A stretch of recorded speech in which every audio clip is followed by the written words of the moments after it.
Hello guys, good morning. Mayroon tayong Hyundai Accent gasoline.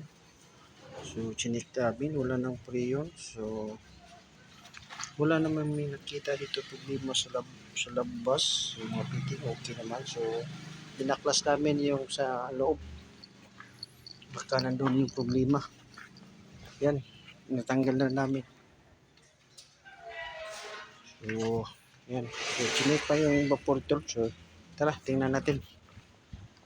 Guys, ito po yung yung evaporator sa Hyundai Accent gasolina na ito yung dahilan nga nawala yung preyon. Nawala yung lamig. So, ang daming butas. Wala na tayo magawa, kailangan natin ng replacean ng bago. So, okay guys.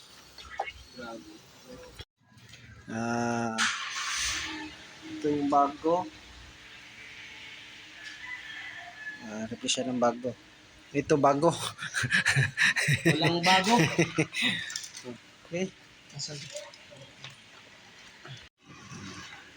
Kinabit na yung bago. Bagong mukha. Kinabit ng bagong mukha. Ano?